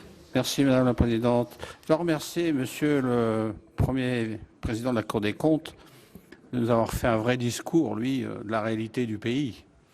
Nous sommes sortis de la philosophie, nous sommes sortis des calendriers sans parti pris sérieux sur les vrais problèmes du pays. Et c'est un retour à la réalité, c'est bientôt la fin des rêves, monsieur. Alors la question que je vous pose très précisément, elle est sur l'ampleur des mesures fortes, telles que vous les appelez, nécessaires pour essayer d'atteindre nos engagements à hauteur de 3 points de PIB par rapport à notre courbe européenne. Parce qu'en réalité, on peut toujours, par des mesures très techniques qu'a évoqué le rapporteur général, arriver peut-être à faire un certain nombre d'ajustements, mais je pense qu'on arrive à un vrai sujet, à partir de plusieurs milliards, qui est la responsabilité du Parlement. Alors, est-ce que vous pourriez nous dire à partir de quel niveau il serait indispensable que le gouvernement, qui attaquerait, comme tous les autres gouvernements qui ont été élus en général, enfin qui ont été après un quinquennat mis en place, il y a une loi de finances rectificative. Parce qu'en fait, de ne pas en faire, mon cher collègue du Finistère, ça veut dire qu'on agrée la politique qui a été mise en place par M. Eckert. Or, M. Eckert, ne serait-ce que sur le déficit, où il s'est vanté d'avoir réduit de 70 à 69, alors que nous savons tous aussi qu'il sera plutôt de 75 ou 75, c'était de la communication de fin de mandat. Alors la communication, maintenant, il faut la terminer, il faut prendre des vraies mesures, et il est souhaitable que le Parlement y soit associé. Alors je souhaiterais savoir, en dehors des mesures techniques, lapidaires, normales dans l'administration d'un budget, dès lors qu'il y a une orientation politique différente, pourquoi, monsieur le Premier Président, vous ne conseillez pas au gouvernement de préparer rapidement une loi de finances rectificative? Merci à Francis Delattre. C'est une bonne question. Il semblait que certains l'attendaient. À suivre, Richard Yung, ensuite Marc Laménie. Merci Madame la Présidente, merci Monsieur le Premier Président. Cette question d'insincérité, elle revient chaque année. Je me rappelle très bien, l'an dernier, on a eu un long débat sur l'utilisation du terme. Et c'est vrai qu'elle met mal à l'aise. Elle met mal à l'aise parce qu'on se dit, ou c'est une erreur, ils étaient de bonne foi, ils se sont trompés, ou pire, ce que vous appelez, de ce très beau mot de billet de construction, que j'aime beaucoup. On voit que le mur n'est pas tout à fait droit, quoi. Voilà. Le billet de construction, on dit, ils nous ont trompés, et ça va tomber. Alors, c'est assez désagréable pour nous, les parlementaires. Alors, la question que je me pose, c'est qu'est-ce qu'on peut faire? Sur les prévisions, la réponse a été la mise en place de la haute autorité. Alors, est-ce qu'il faut prévoir une haute autorité des dotations budgétaires? Voilà ma question, ma première question. Je ne sais pas si... Deuxièmement, je voudrais dire que je partage tout à fait vos propositions sur le fait qu'il faut qu'on revoie les méthodes de travail sur le budget, à la fois sur le temps infini que nous passons jour et nuit à discuter les dépenses dans l'hémicycle, alors à discuter 50 000 euros. Alors que, comme vous le dites dans votre rapport, on ne s'occupe pas des objectifs, de savoir comment on a fait, est-ce que ça a été efficace, est-ce que les autres ont mieux fait. Voilà, c'est ça qu'il faut faire. Et moi, alors, est-ce que ça veut dire qu'il faut une révision de la LOLF? Et si c'est ça, qu'est-ce que ça implique? Et moi, j'y rajouterais ces fameuses réserves de précaution, qui elles aussi me mettent mal à l'aise. D'abord parce que nous, on vote quelque chose qui n'a pas de sens, puisque de toute façon, le gouvernement passe derrière et dit je vais enlever 8%, c'est pour ça. Et puis comme vous l'avez bien dit, ensuite on rajoute une réserve de ceci, une réserve de cela, et puis après on gèle, et au fond, à la fin, on a un document budgétaire, enfin une réalité budgétaire qui n'est pas du tout celle que le Parlement a discuté. Donc il faut qu'on revoie ça, et on pourrait le remettre, ou le mettre, je ne sais pas si c'est possible, dans une rediscussion de la LOLF. Bon, je m'arrête là. Merci. Mais Richard Yung a raison, mais dans quelques jours, nous aurons dans l'hémicycle la loi de règlement. Donc, si nous arrivions même à être aussi nombreux que nous sommes là pour l'étudier, je pense que ça serait un grand succès. J'essaie désespérément, d'année en année, de chercher à intéresser les collègues sur la loi de règlement, qui me paraît effectivement le moment où on peut invoquer les grands principes et voir si nous sommes dans les clous des objectifs. Voilà, donc rendez-vous le 20. La capacité d'amendement en loi de règlement est assez limitée. Mais la capacité de compréhension est bien là. Et nous avons, nous, au Sénat, je souhaite le dire parce que nous avons, nous, à la Commission, tenté plusieurs moments de faire venir les directeurs de programme pour analyser tel ou tel respect de ce qui avait été décidé. Nous avons bien vu que ces directeurs viennent, parfois interrogés par certains d'entre nous, qui les considèrent comme des décideurs alors qu'ils ne sont que des exécutants des décisions. On mesure le malaise dans lequel ils se situent. Voilà, nous avons là sans doute quelque chose à chercher pour améliorer la question du retour par rapport à la loi de règlement. Mais moi, je pense qu'il faut sérieusement se poser cette question, effectivement.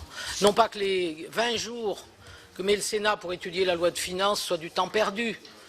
Ça permet à tous les rapporteurs pour avis de s'exprimer. C'est tout de même un bel échange. Mais bon, on peut améliorer la seconde partie. Voilà. Marc Laménie, ensuite Maurice Vincent.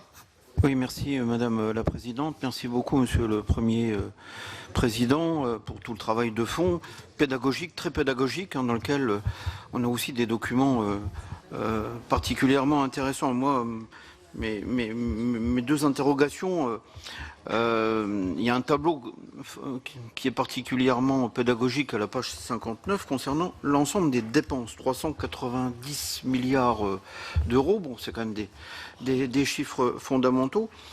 Et vous l'avez évoqué, on l'avait même évoqué hier en commission des finances, sur une éventuelle possible de remontée des taux d'intérêt, parce que la charge de la dette, c'est aussi quand même un montant important de plus de 40 milliards d'euros.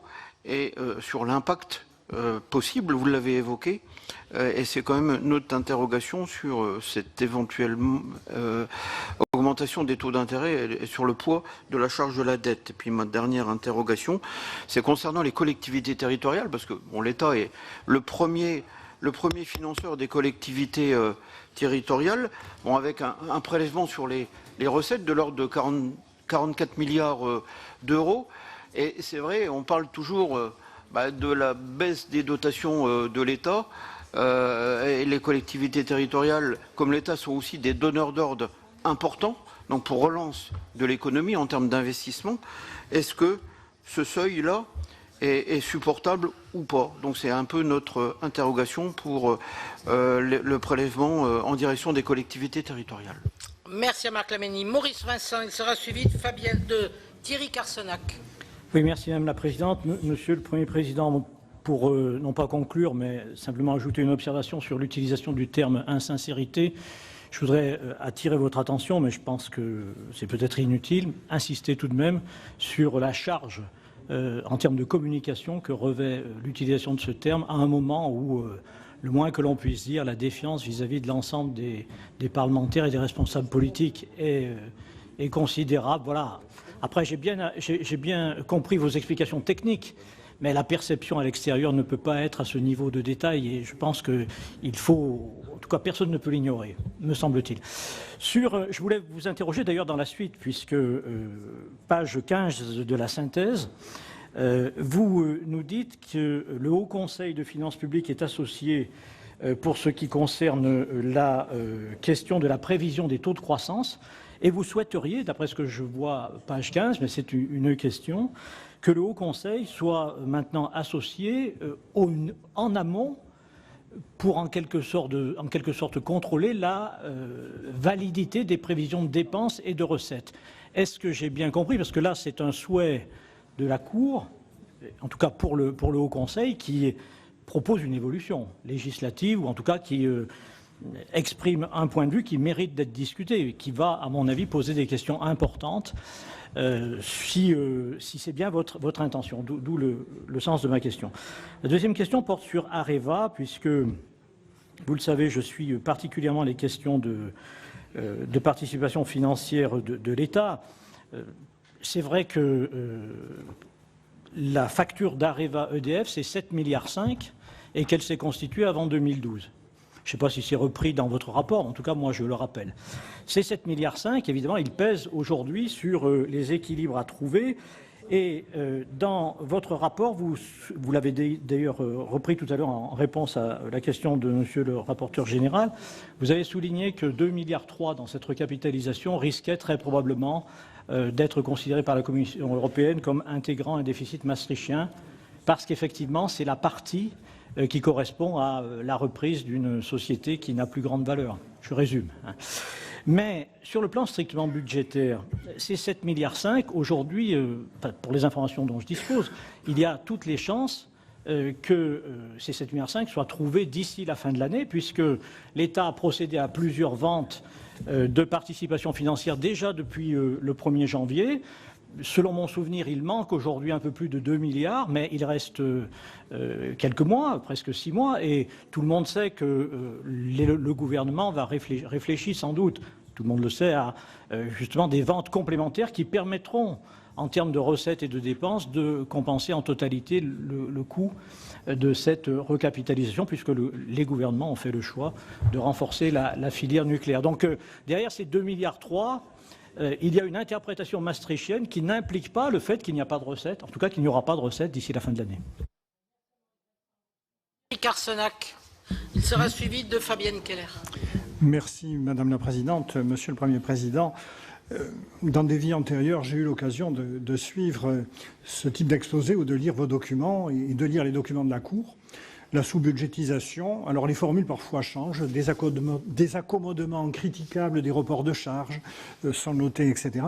Il me semble que nous sommes trop habitués à ce genre de choses dans le cadre de l'élaboration des budgets. Néanmoins, par rapport à la LOLF et à ce que vous indiquiez, je pense que les budgets contraints conduisent à ce que la responsabilisation des directeurs de ministères, etc., ne soit pas aussi évidente que cela, et que cela pose effectivement problème.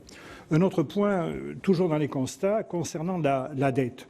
J'ai relu des observations formulées en 2013 et 2014, par exemple, où il nous est dit que les taux d'intérêt ont vocation à remonter dans les années à venir. Tôt ou tard, une remontée des taux interviendront. Je note cependant que, grâce au travail d'Agence France Trésor, en 2012, la charge de la dette était de 52,2 milliards. Elle est de 41 milliards actuellement. Donc je crois qu'il y a quand même un effort qui est effectué de ce côté-là et qu'il convient de le noter. Sur les deux points que je voudrais aborder, l'un concerne les recettes, et notamment les recettes fiscales décevantes de l'impôt sur les sociétés. Avez-vous fait un parallèle entre les dépenses fiscales, elles, qui sont à venir et qui sont importantes, notamment avec le CICE, et comment peut-on apprécier ces recettes d'un côté qui seraient décevantes et de l'autre côté les dépenses du CICE qui continueraient à augmenter? Ça, c'est le premier point. Sur le second point, vous avez noté dans vos propos que les collectivités territoriales participaient au redressement et à la trajectoire budgétaire. Je pense que le fait que leurs ressources aient été largement diminuées par des contraintes budgétaires obère le fait que l'on ne voit pas ce qui se passe en matière d'investissement. Et ça serait peut-être intéressant, dans le cadre de notre de vos rapports, que l'on puisse regarder ce qui s'est passé en matière d'investissement. Et je crois qu'il baisse, et cela pose d'autres problèmes par ailleurs. Je vous remercie. Merci à Thierry Carsenac. Fabienne Keller, le dernier intervenant, et Georges Patient. Merci Madame la Présidente. Après le rapporteur général, je voudrais moi aussi m'inquiéter de l'insincérité des comptes, en quelque sorte insincérité aggravée par rapport aux années précédentes, et la liste des biais de construction que vous avez indiqués. Je voudrais aussi souligner le travail que vous avez rappelé sur les ressources humaines de l'État, s'agissant des réponses, publiées, je crois, il y a environ 2 ans, à la demande de la Commission des finances, et dans lequel on peut peut-être trouver des sources d'économie, leur impact financier, mais aussi leur nature, de manière à pouvoir préserver un management incitatif dans les grandes administrations de l'État. En tout cas, merci beaucoup pour ce travail de grande qualité, ces références très précieuses dans la conduite des affaires de l'État, mais nous voilà face à une situation bien difficile. Alors je voudrais vous poser une question sur un budget précis. Est-ce que vous pouvez nous clarifier la situation des crédits de la défense au moment où la lutte contre le terrorisme est une priorité absolue? Nous avons compris qu'il y a eu un gel important de 2,3 milliards il y a quelques semaines. de combien faudra-t-il les doter pour être en capacité de déployer les moyens indispensables pour assurer la sécurité de notre pays, chez nous, et aussi la lutte contre le terrorisme ailleurs dans le monde. Je vous remercie. Merci. Georges Patient.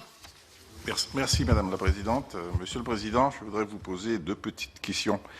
La première porte sur la surrémunération en Outre-mer. Vous préconisez sa suppression pure et simple, en considérant qu'il s'agit d'avantages salariaux non justifiés. Alors, je voudrais que soit bien précisé que ces avantages ne sont pas versés à des ultramarins, mais à des fonctionnaires d'État expatriés en Outre-mer. Deuxièmement, vous en parlez régulièrement, mais sans évaluer l'impact de cette suppression sur des économies ultramarines déjà fragiles. Alors, est-ce que vous comptez faire cette évaluation? Et deuxièmement, deuxième question, dans votre audit, vous évoquez l'accord Guyane en signalant qu'il devrait, sa mise en place devrait être plus tardive que prévu initialement. Donc, s'agissant d'un plan d'urgence, est-ce que vous tirez ces renseignements du gouvernement quant à la mise en application de ces accords? Merci Georges Patient, merci à vous tous. Moi j'ai une question complémentaire, Monsieur le Premier Président, qui est la question de l'équilibre entre les économies à réaliser et la nécessité d'une croissance à ne pas casser. Il n'y a pas si longtemps, nous étions soucieux de cet aspect-là. Votre rapport d'audit présente des scénarios d'économie sans parler du risque sur la croissance. À la page 122, vous préconisez que par souci de simplicité, il fait l'hypothèse que la diminution des dépenses publiques est sans effet sur la croissance du PIB. Moi, je n'y crois pas beaucoup. Les scénarios que vous représentez donc, portent sur des fortes baisses de dépenses qui vont jusqu'à 150 milliards d'euros d'économies.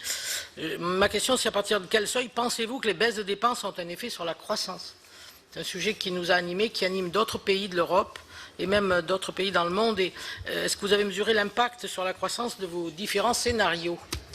Voilà, je vous donne la parole, Monsieur le Premier Président. Merci, Madame la Présidente. Je commencerai peut-être par votre dernière question. Oui, il peut y avoir un effet récessif d'une réduction de la dépense. Bon, les économistes le disent, alors tout dépend à quel niveau. Bien évidemment, elle se situe, mais on le voit dans un certain nombre de pays, la réduction de la dépense a été très forte, il y a eu des effets récessifs. Bon, il faut trouver le bon compromis. Mais je voudrais vous poser une autre question, Madame la Présidente. Y a-t-il un lien entre le niveau de dépenses publiques et la croissance? S'il y avait un lien, j'ai eu l'occasion de le dire, la France serait champion du monde de la croissance, puisque nous avons le niveau de dépenses publiques parmi les plus élevés au niveau des pays du monde. Et pourtant, notre croissance est modeste.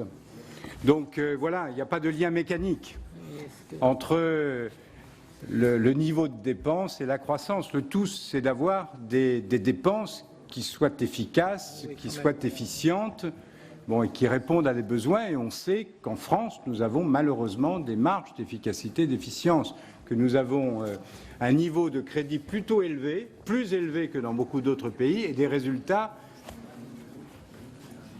plus passables que dans beaucoup d'autres pays. Donc c'est un vrai sujet, donc c'est pour ça qu'il faut s'intéresser aux lois de résultats, il faut s'intéresser à l'efficacité et à l'efficience de l'investissement public.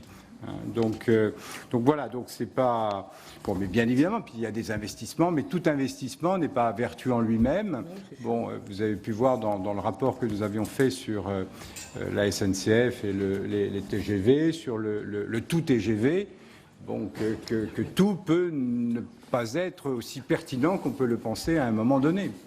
Donc voilà, c'est effectivement un sujet. Sur les questions qui m'ont été posées, notamment par Éric Doligé, puis c'est une question qu'on retrouve parce que c'est à nouveau la question de la sincérité. Je ne suis pas sûr que l'on règle cette question-là à travers un régime de responsabilité des gouvernances. C'est un sujet de gouvernance, c'est un sujet de nature politique là, et de relation entre un gouvernement et un parlement. Et la sanction, c'est aussi eh bien, un vote de défiance ou une motion de censure, bon, ou bien une non-élection au tour suivant par le suffrage universel. Bon, le tout, c'est que dans le débat public, ces éléments-là puissent être connus de tout le monde, d'où l'intérêt, effectivement, de travaux de comités budgétaires indépendants ou de juridictions indépendantes comme la Cour des comptes. Nous, ce que nous préférons, donc nous n'avons pas travaillé sur le sujet tel que vous le posez. En revanche, ça rejoint notamment une question de Maurice Vincent et puis d'autres aussi parmi vous. Oui, on doit pouvoir trouver des éléments et des avis d'autorités qui peuvent contribuer à une plus grande sincérité dans les documents qui sont présentés. Aujourd'hui, il y a une plus grande sincérité sur les hypothèses macroéconomiques. L'existence du Haut Conseil y contribue sûrement, parce que si le Haut Conseil dit tout ça n'est pas crédible, bon, le gouvernement, on voit bien, pourrait être gêné. Ça n'existe pas sur les scénarios de finances publiques. Bon. Donc la question que nous posons, c'est oui, il pourrait être pertinent que sur le scénario de finances publiques, une autorité indépendante puisse exprimer un avis. Ensuite, le Parlement en fait ce qu'il veut. On ne doit jamais se formaliser, d'ailleurs, par rapport à un avis. Moi, j'ai été surpris quand j'ai reçu une volée de bois vert, quand j'ai évoqué l'avis du Haut Conseil des finances publiques. Après, bon, nous, on est là pour éclairer. Bon, si le Parlement décide autrement, avec le gouvernement, il décide. C'est le cas en démocratie, c'est une bonne chose. Bon. Mais nous sommes là pour éclairer. Alors, sur le scénario de finances publiques, soit on renforce les missions du Haut Conseil des finances publiques, soit c'est la Cour des comptes qui peut intervenir là-dessus. Toute solution peut bien évidemment se regarder et s'étudier pour que vous puissiez avoir un avis, de la même façon que le Parlement puisse être saisi sur le programme de stabilité, qui est quand même un document qui engage un pays. Bon, ça peut paraître utile et intéressant dans les relations entre un gouvernement et le Parlement. Donc voilà, donc nous, ce qu'on préfère, c'est plutôt contribuer à la sincérité de la présentation des documents budgétaires, des documents financiers, plutôt que de se situer dans le cadre d'une sanction, parce que c'est trop tard quand vous sanctionnez. Donc il vaut mieux prévenir. Bon, et c'est pour cela qu'il vaut mieux trouver les modalités les plus pertinentes pour justement renforcer votre éclairage par rapport à ces documents. Alors, aux questions là d'Yves Daudigny, aux observations d'Yves Daudigny et de François Marc, oui, nous n'avons aucune difficulté pour reconnaître que le déficit de la sécurité sociale a diminué, pour reconnaître que le déficit des comptes publics a diminué. Bon. Demain, je crois que la commission des comptes de la sécurité sociale se réunit. Bon, nous aurons donc des informations plus précises sur la réalité du déficit de la sécurité sociale. Nous observons qu'aujourd'hui, il n'est pas encore à l'équilibre, en tout cas. La sécurité sociale n'est pas encore à l'équilibre. Bon. Donc, et qu'au niveau des comptes publics, nous sommes aujourd'hui le seul pays avec l'Espagne qui est en situation de déficit excessif. C'est-à-dire que nous, effectivement, nous avons réduit nos déficits, mais nos partenaires les ont également réduits. Bon, et la situation de la France s'est plutôt dégradée, d'ailleurs, par rapport à la moyenne de nos partenaires. C'est aussi ce qu'il faut voir. Il ne faut pas seulement raisonner franco-français. Il faut aussi raisonner par rapport aux autres pays qui peuvent nous être comparables. Bon, donc voilà, et je ne pense pas, je le dis au sénateur là, François Marc, que ce soit des jugements de nature politique que de constater des écarts par rapport à une trajectoire. Bon, sinon, alors... il faut que vous reprochiez au service de la Commission, à la direction du budget, à la direction du Trésor, au service de la Banque de France, à la Cour des comptes, de porter tout le temps des appréciations de nature politique. Non, nos appréciations ne sont pas de nature politique, elles sont objectives. Et tout ce que nous avons écrit a été contredit. Et nous avons travaillé sur pièces. C'est-à-dire, lorsque nous disons qu'un certain nombre de sous-budgétisations étaient connues à un moment donné, au moment de la confection de documents budgétaires transmis au Parlement, transmis à la Commission européenne, c'est à partir d'une appréciation sur pièce que nous le faisons. Voilà, je tiens à le dire, nous n'inventons rien. Bon. Et nous sommes dans notre travail, parce que, d'ailleurs, la LOLF, si nous sommes dans notre travail, et nous ne sommes pas... Si nous sommes dans notre travail, d'ailleurs, si vous regardez la LOLF, elle demande à la Cour des comptes de préparer un rapport en vue de la préparation du débat d'orientation budgétaire, et non pas seulement sur le passé, mais également sur le présent et l'avenir. Parce que, jusqu'à preuve du contraire, un débat d'orientation budgétaire, c'est pour parler aussi du présent et de l'avenir. Bon. Et que le rapport de la Cour des comptes doit justement préparer ce débat. Donc je pense que nous sommes tout à fait dans notre rôle. Bon, et lorsque nous constatons des écarts par rapport à une trajectoire, nous essayons de les documenter et de façon plus précise qu'un certain nombre d'économies non documentées à certains moments de l'année au niveau d'un gouvernement. Donc voilà. Donc, d'ailleurs, objectivement, nous avons dit, sur 2016, il y a eu des annulations de crédits.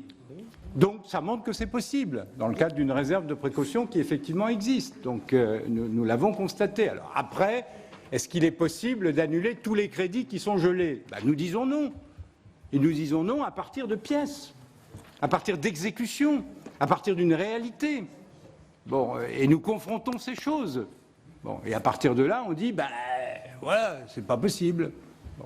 Donc, alors là, nous sommes tout à fait prêts à la contradiction. Hein. Bon, nous pouvons venir avec nos pièces. On va vous garder plusieurs jours. Donc, voilà, mais vous pouvez les demander à Bercy aussi, hein, ces pièces. Hein.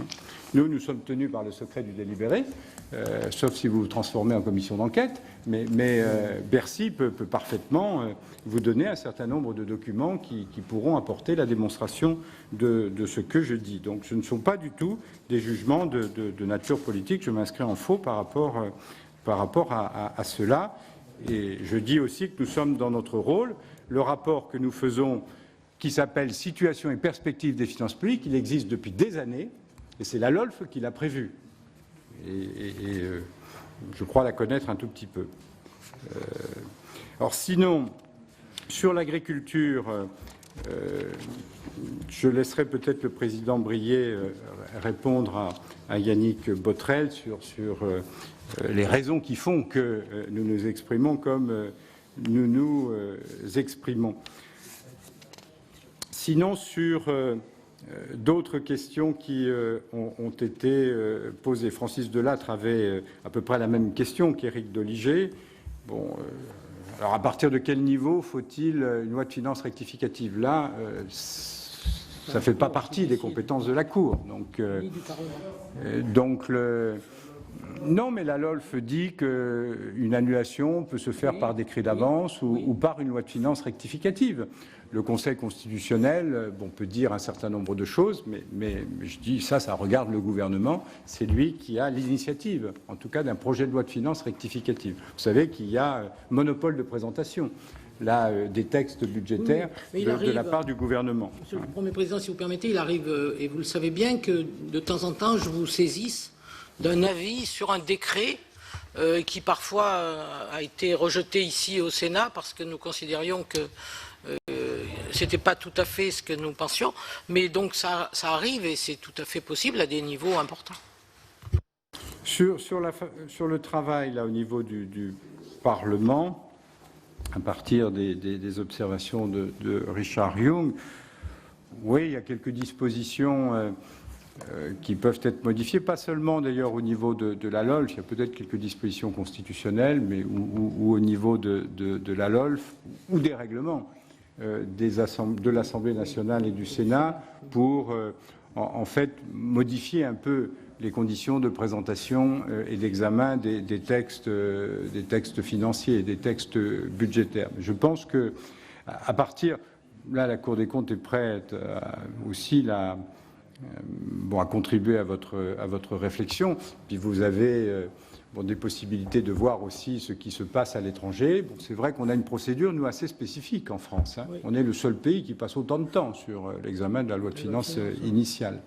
Tous les autres pays qui nous sont comparables passent beaucoup plus de temps sur l'exécution, sur le débat d'orientation qui permet justement effectivement d'exprimer au niveau du Parlement un certain nombre de souhaits qui ensuite peuvent être repris dans les textes qui sont présentés. Sur les questions d'Areva, ce n'est pas un problème de recettes. Les 7 milliards peuvent être trouvés d'une façon ou d'une autre. C'est que la dépense, elle doit être inscrite et elle est comptabilisée dans ce que l'on appelle la comptabilité maastrichtienne. Bon, donc, du coup, quelle que soit la façon de financer, il y a bien une dépense et il faut que cette dépense apparaisse dans les comptes. Bon, donc, et c'est ces 2,3 milliards, les 7 milliards et quelques ne seront pas comptabilisés dans notre déficit. Hein. Bon, mais en revanche, 2,3 milliards parce que ça correspond à la jurisprudence de Eurostat et que c'est une jurisprudence qui est effectivement connue. Sur les questions soulevées par Thierry Carcenac, il y en a plusieurs. Sur la responsabilisation, je partage totalement ce qu'il dit. Il faudrait aussi, on évoquait les possibilités de changement d'examen au niveau du Parlement, il faut aussi que le ministère de l'économie et des finances change ses pratiques aussi, y compris avec les autres ministères. Bon, la façon dont les budgets sont arrêtés est très déresponsabilisante pour l'ensemble des gestionnaires. Bon, le principe de la LOLF qui est que chaque ministre doit se sentir son propre ministre des Finances, avoir une certaine enveloppe fongible, bon, tout cela a complètement disparu. Bon. Et en fait, les gestionnaires publics ne sont pas intéressés aux résultats. Bon, une année donnée, ils peuvent faire preuve de l'imagination nécessaire pour trouver des économies, etc. Comme après, dans les discussions avec Bercy, on leur prendra leurs économies, puis on dira, eh bien, comme vous êtes arrivé à faire des économies, l'année prochaine, vous en ferez d'autres. Eh bien non, ça ne se passe pas comme ça, parce que du coup, ils ne font plus rien. Bon. Donc, tel que c'est organisé aujourd'hui, c'est assez déresponsabilisant. Bon, donc il faut effectivement revoir un certain nombre de méthodes, faire confiance. Bon, responsabiliser les gestionnaires publics. Alors, trouver effectivement quelques possibilités de suivre. Bon, bien évidemment, mais je crois que la question de la responsabilisation est essentielle, hein, si on veut justement avoir une action publique plus efficace et plus efficiente. Sur la dette, attention, hein, bien évidemment, oui, ça fait plusieurs années qu'on peut dire qu'il y a un risque. Mais enfin, même la Banque centrale européenne aujourd'hui le dit. Bon, on a vécu sur une dette qui pouvait augmenter alors même que la charge de la dette diminuait. Bon, mais ça ne dure pas aussi longtemps que les contributions, cette situation. Ça peut durer plus longtemps que prévu. Bon, et c'est le cas. Bon, mais on devrait en sortir. Regardez, aux États-Unis, ça commence à évoluer parce que la Réserve fédérale a une autre politique, et puis c'était assumé par la Banque centrale européenne. Une politique jugée relativement complaisante. Bon, donc, et qui permettait des taux d'intérêt bas. Bon, à partir du moment où vous avez reprise de l'inflation,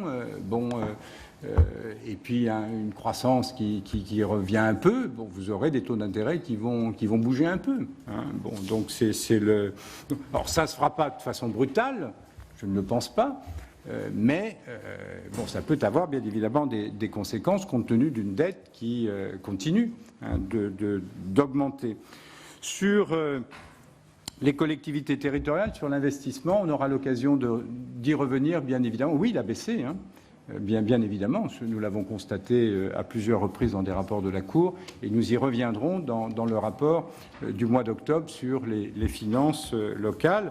Sur les dépenses fiscales, ce que nous pouvons constater, c'est que les dépenses fiscales progressent hors CICE et que elles dépassent le plafond, d'ailleurs fixé dans le cadre de la loi de programmation, sans susciter d'ailleurs quelque réaction que ce soit. Bon, donc voilà, c'est toutes les limites parfois des lois de programmation et des objectifs qui sont définis dans une loi de programmation. Sur les questions de Fabienne Keller, je ne reviens pas sur les quelques observations générales qu'elle a pu faire.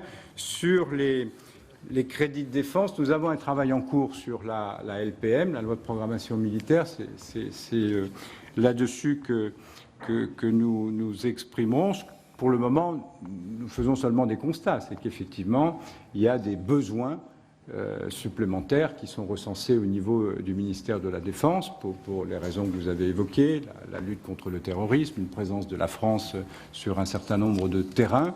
Bon, et ça a des conséquences, bien évidemment. C'est pour ça que quand vous avez des dépenses contraintes, vous êtes obligé de regarder d'autres blocs de dépenses. On sait que les dépenses de défense, de sécurité, des dépenses de santé aussi peuvent continuer à augmenter pour un certain nombre de raisons, d'ailleurs qu'un certain nombre d'entre vous ont bien identifié. Donc ça veut dire que sur les dépenses de fonctionnement, sur les dépenses de personnel, il faut être attentif justement à bien maîtriser la dépense. Sur la question de Georges Patient, si je comprends bien, il souhaite la disparition donc de la surrémunération. Il pense qu'on souhaite. Il pense que vous souhaitez. Non, alors, non, nous observons, nous avons fait un certain nombre d'observations sur le 1,4 milliard que cela représente. Ce que nous disons, c'est qu'il y a un critère de répartition de ces surrémunérations qui ne correspond plus aujourd'hui à la réalité qui pouvait être celle au moment où ces dispositifs ont été mis en place. Par exemple, les majorations de traitement qui correspondent au différentiel de coût de la vie avec la métropole. Honnêtement, parfois, on se demande pourquoi. À tel endroit, c'est comme ça, et à tel autre endroit, c'est comme ça. Bon. Donc, nous disons que ça mérite d'être remis sur la table. On propose d'ailleurs que ces surrémunérations comprennent une majoration, effectivement, mais sur des critères revisités, que ça comprenne une prime d'installation outre-mer et qu'il puisse y avoir une fusion des indemnités de sujétion et d'éloignement, là aussi en fonction de l'attractivité ou de la non-attractivité d'un certain nombre de territoires. Donc nous ne proposons pas une économie nette, nous disons il faut que cette somme soit mieux utilisée pour être encore plus utile à l'outre-mer. La Cour des comptes ne propose pas de faire une économie nette et de prendre cela aux départements et aux territoires d'outre-mer. Donc ça, nous l'avons écrit à plusieurs reprises là-dessus. Sur la Guyane, nous avons pris en compte un certain nombre une partie de la dépense qui était prévue sur 2018, mais sans prévoir pour le moment la totalité. On sait que c'est une dépense à venir, puis il faudra qu'elle puisse être confirmée par l'actuel gouvernement. En tout cas, ça intervient, mais de façon modeste, sur l'année 2018. Voilà, Madame la Présidente, je crois avoir répondu à l'ensemble des questions. Le Président Brié pourrait peut-être très oui, sur l'agriculture, dire pardon. 2 mots pour la question de Yannick Botrel. Voilà. Alors, sur l'agriculture, je voulais signaler que le point que vous évoquez est un point qui n'est pas nouveau. Les sous-budgétisations du ministère de l'Agriculture, je regardais le rapport sur le budget de l'État, nous avions signalé que nous étions dans une situation récurrente depuis 2014 de sous-budgétisation sur cette mission, et des sous-budgétisations qui ont plusieurs origines, dont les apurements communautaires, mais pas seulement les apurements communautaires.